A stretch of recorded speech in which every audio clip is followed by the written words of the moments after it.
Hey guys, it's Daniel, licensed therapist. Dan Bilzarian, fascinating guy, insanely rich, influencer, gambler, charismatic, controversial. But to me, the most interesting thing about him is, well, let's just hear it from him. How many women have you slept with in your life total? Thousands. Like Will Chamberlain levels? Not 20,000. 20,000 is a bit ambitious, but I mean, like I said, I was having sex with 3 girls a day on average, at least at a minimum. I mean, if I only had sex with 2 girls in a day, that was like, we're having some real off day or something, right? Yeah. And some days 4, sometimes, whatever, 5, 7, the most was 9. Wow, that is pretty insane. 9 in one day. Wow. So if this guy has something to say about getting a girl, well, I think we should probably listen. But relationships are so much more than just meaningless sex. It's about commitment. It's about trust. It's about connection. It's about teamwork. And if you want to know about getting into and maintaining a relationship, well, you look to the pros. And well, your guy, just happened to be a professional, a therapist who deals with marriages and relationships and people who want to get into relationships. So how will Dan's advice stack up to a relationship expert? Well, that's what we're here to find out. And at the end of this video, I'm going to give him a grade. But if you like this type of content, consider liking and subscribing. Let's get into it. What are the common assumptions, the biggest ones that are holding guys back when it comes to attracting women? What are the reframes or the best strategies that you've deconstructed from yourself? Okay, so the most common problems I would say would be some mindsets, like, limiting beliefs is a big one, like thinking like, oh, I'm not tall, so women aren't going to be attracted to me, or I'm not rich, so I can't get women, or, like all these reasons why they're not attracted to women. Do those things not matter? No, they don't matter at all, like at all. Like the things that actually can make a woman pursue you or chase you or be interested in you, like, Bill's a perfect example. He had all the things, not 1, not 2, not 3. He had every single thing that guys think that they need to get women. Plus a desert island. Desert island with 36 girls. Like, you couldn't get a better scenario. So like, that is literal proof that like all these things, still didn't get laid. Exactly. That's not going to solve your problem, because here's a guy that had all those things and he still didn't do it. Right. And I have another sample of a bunch of guys in my fraternity that were short, that didn't have money, that weren't that smart, all this stuff, and they got a ton of pussy. So like, I just know that it's not the traditional things that guys think that they need. That's a part of it. Mindsets, limiting beliefs. We're in the realm of psychology here. And what do I think about what he said? Hey, I believe that it's absolutely true. But okay, let's be honest. It's easier if you're good looking, right? Would you rather be rich or poor? Of course you'd rather be rich. Those things absolutely help. But what Dan is saying, and I think is true, is that your mindset trumps all of that stuff. And what's crazy to me is that this is exactly what Neil Strauss says. If you don't know Neil, he's a pickup artist. And so he slept with an insane amount of women, but he almost echoes exactly what Dan is saying. So I feel like there's a kind of trend that we're seeing. And if you have the thought that I need stuff like money, status, looks, if you believe that is what you need to attract women, that thought will actually repel women. And I know there's a lot of advice out there. Go to the gym, go create your empire. And those things I agree with. But I think the more powerful thing would be to master your mind. Let's keep going. But I think like I said, when I kind of like deconstructed it, the biggest epiphany that I had was the difference of when you are chasing a woman or you're pursuing a woman versus when she's pursuing you. And like the flaws disappearing on both sides. When a woman's chasing you, your flaws disappear, her flaws magnify. Just like when the really, stage 5 clinger girl hits you up all the time, it's just like, you're not interested in her. Maybe she can suck your dick on a Friday night if you strike out at 3 a.m. Right. But like, the same thing's true for women, is like when these guys massively overcommunicate interest, they know they can have them. And then it's like a conversation of, do they want them? And when you're looking at flaws, you're going to find them. Like, you've got flaws, I've got flaws, like everybody has flaws, right? So when you're looking for flaws, they stand out. But when you're pursuing something, like think an auction, like 5 guys want something, 5 guys are bidding for something, and like you really want it. And you have this like, idea in your mind of like when you wanted something, you didn't get it, and this fear of loss. You're not thinking about what's wrong with it. You're just, how do I get it? Right? Just like, and this is probably the most common mistake guys make is they're like, this girl's hot. How do I fuck her? That's the thought process. Like, oh my God, she's so beautiful. Like, I would marry that girl. How many times have you heard a guy say like, oh my God, she's so hot, I would marry her? It's like, what if she has AIDS? What if she's a pathological liar? What if she's like 95,000 guys? What if she's just like a serial cheater? Like, what if this girl has massive problems? What if she's bipolar? What if she's got a massive alcohol problem? Whatever, right? Like, dig a little bit deeper, like be discerning, like go into the interaction, like wanting to find out more about the girl, not just accepting her looks as being enough. And I think that's the biggest problem that guys make, is that they just like the looks are enough. And then the conversation is like, how do I get her to like me? So you're already going in there with a handicap.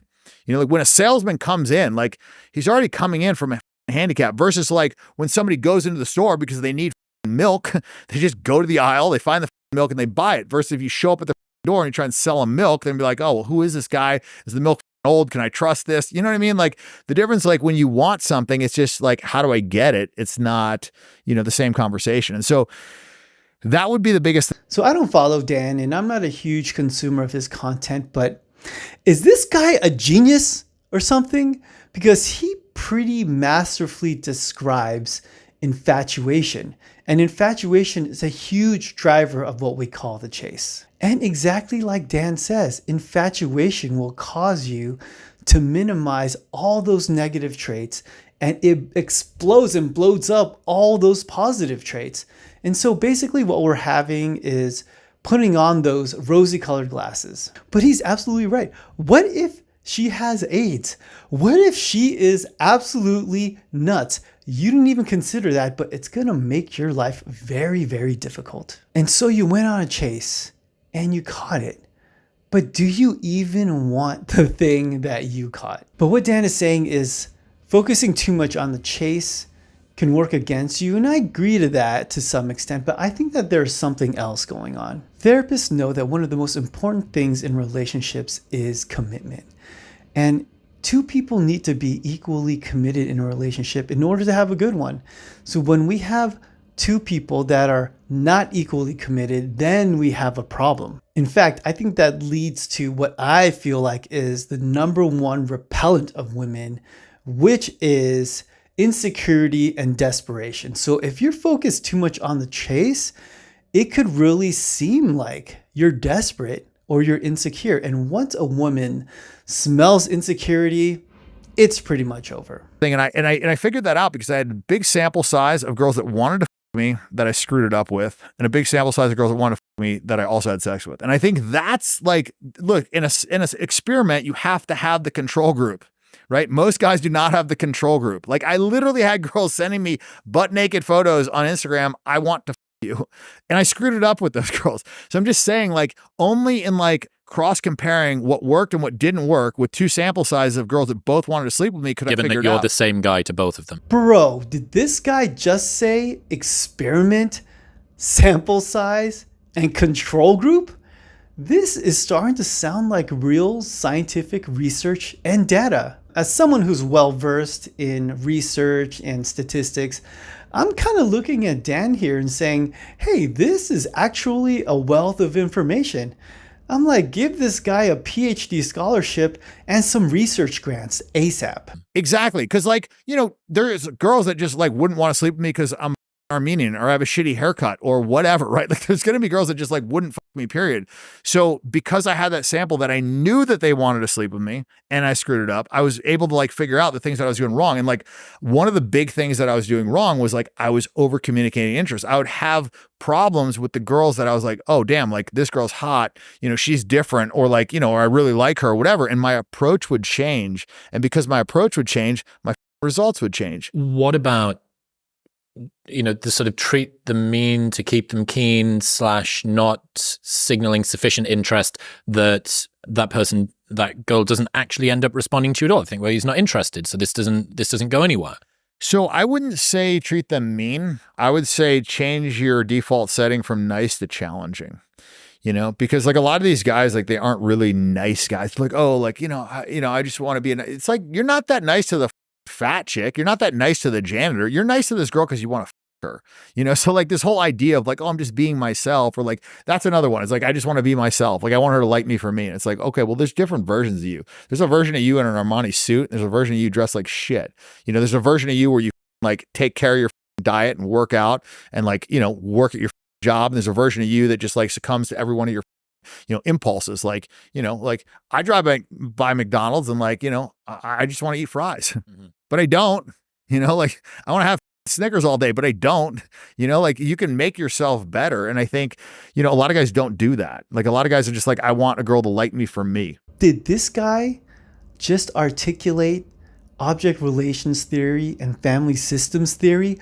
What is going on here? Dude, Dan is spot on. We do have different parts of us and they say different things. And yes, they're activated at different times. Just like you said, if he's wearing the Armani suit or if he's dressed very poorly. But I'm not going to get into the nuts and bolts of psychological theory. I just wanted to point out that Dan's grasp of the human mind is actually very impressive. And when Dan says being nice is detrimental, I agree to that to a certain extent. I agree that's only detrimental if you are being fake about it. Human beings are programmed for self-preservation, and we're programmed to sniff out things that are bad for us. And one of those things is being deceived or being manipulated. And the behavior he's describing, that guy that's being nice just to want to get into the pants of that woman, is exactly that. He's basically doing his best to manipulate her into having sex. And the thing is, people who are manipulative are dangerous. They can hurt us.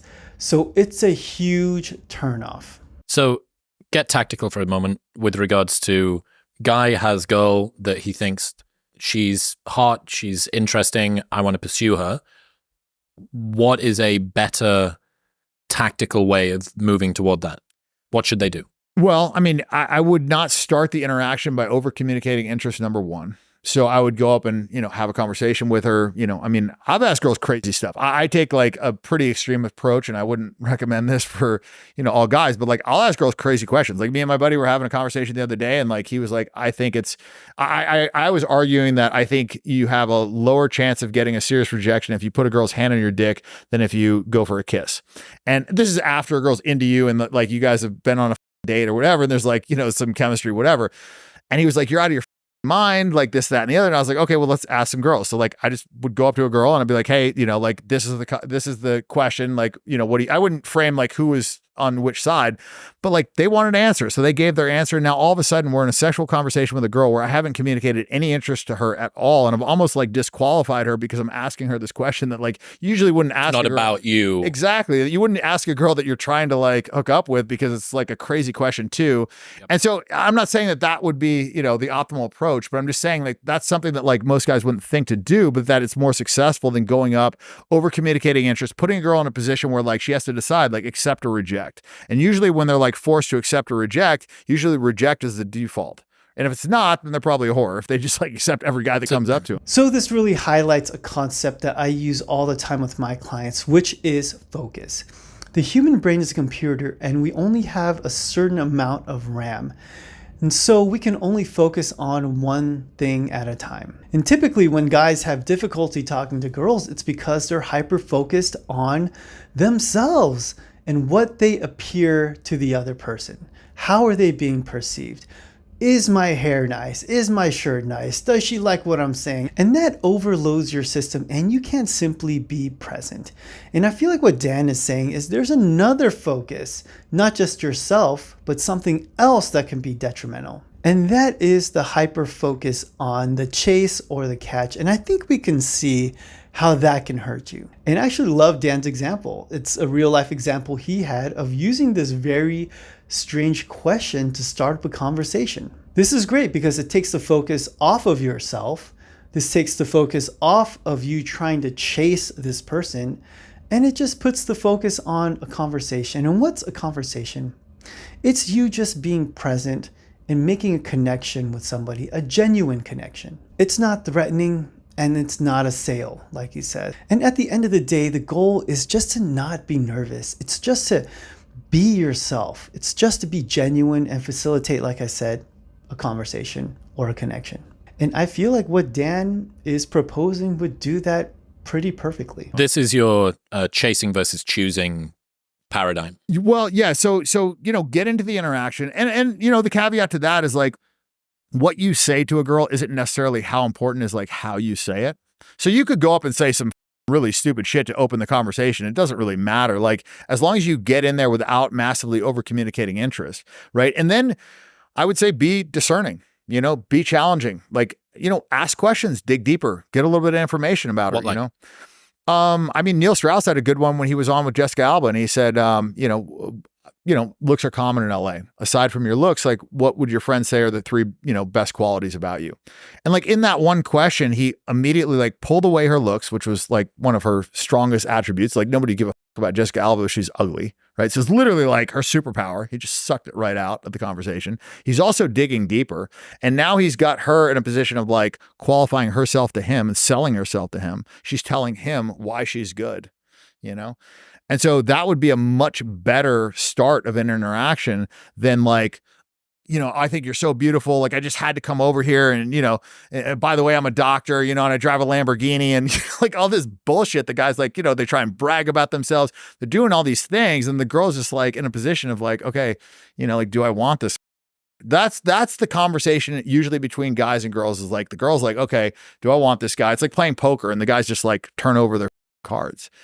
And so I would say like, dig a little bit deeper, be discerning, like find out about the girl, like, decide. And then if you want to give her a compliment on like something that's unique about her, something that's like she earned or, not just like she was born with, like if she has pretty eyes, I'm sure she's heard that from a million guys. Like, don't tell her she has pretty eyes, like just be different. So Dan mentions Neil Strauss, and I feel like the way that Dan is talking, he might be a student of the pickup game. The way he's talking about taking away the superpower and making a girl qualify herself to you. And although that's not something I necessarily agree with, it can be effective. I'm not disputing that, but I don't necessarily agree with that. But I do think that it is a key to what I think is the most important thing in dating, which is switching your frame or your perception of dating from catching something to evaluating somebody. And I love the question that Neil asks Jessica. And it's not because it's about creating this power dynamic, but it's more about, hey, I really am trying to get to know this person. And when this person answers these types of questions, you get information. And with that information, what do? You decide whether this person is worth pursuing or not. And if you do that, you will avoid winding up in that situation where you caught somebody that you don't necessarily want. I guess like a big epiphany I had too was like when I became famous, and I just talk about this in there too, is like understanding a hot girl's mind. Because when I became famous, like I understood what it was like to be a hot chick. And I understood that in the sense of like, I had forced interactions wherever the fuck I would go, whether it was a Starbucks, whether it was, wherever, like I had people coming up to me, and the same thing is true of a girl. Like when she goes to get her mail, when she goes to the grocery store, like guys are hitting on her all the time. So it's forced interactions. And what I notice is the first 100 times guys would come up to me and be like, bro, you're the man, blah, blah, blah. Like, all this shit. I was like, okay, cool. Whatever. And I always take the pictures, but I guess what I'm trying to, explain with that is, let's say you are a famous guy and a guy comes up to you and like, bro, you're the man, dude, like all this shit. And you've heard this 10,000 times. Is that going to make you want to have a beer with that guy? No. Like maybe you'll take a photo with him, you'll tell him you appreciate it, but it's not going to make you want to like hang out with him. Now, if that guy comes up to you and is like, hey man, I only got a second, but I just want to tell you like, I really like this, maybe the guy's a rock star. I really like this song that you did. And he told him a song that he did like in the garage. He's like, and I had that same guitar that you had and whatever. And then he's just like kind of excusing himself on the way out. Maybe that rock star like wants to have a conversation with him. Oh shit, that guitar, that was like one of my favorite guitars, like now you're coming at it from a different angle. And I would say the same thing is true with hot girls is like, if you go up and say the same shit that all these other guys have said to these girls, you're going to have the same knee-jerk reaction. The walls are going to go up. Mm-hmm. She's going to remember the last 20 times she got caught in a 30-minute conversation with some idiot talking her ear off. And she knows that the guy just wants to her because she's built no value, right? Like early on in the conversation, if you compliment her a bunch before she's earned it, and it's kind of like you're telling her indirectly, you're hot, above me. You're above me, and your looks are good enough. I don't even care if you have flaws. Like you're hot, and so that's enough for me, and I'm ready to date you. It's just the wrong thing. It's so funny, that kind of playground mentality of, if I know that I can have it, I don't want it. And it's so funny how that seems to be in your worldview like a fundamental part of the physics of Well, it this translates to everything. You know, it's sales, it's negotiation, it's business, it's all these things. The person that can walk away from the deal is the one that holds the most power. Oh, So this is so fascinating to me, the psychology of a hot woman. Because, well, I'm not a hot woman and I'm not a famous person, so I don't have any of these experiences. So I really know nothing about this, but his stories really help to give that psychology a context, and it really helps us understand it. So the hot woman, hey, I understand the defensiveness. I understand the walls.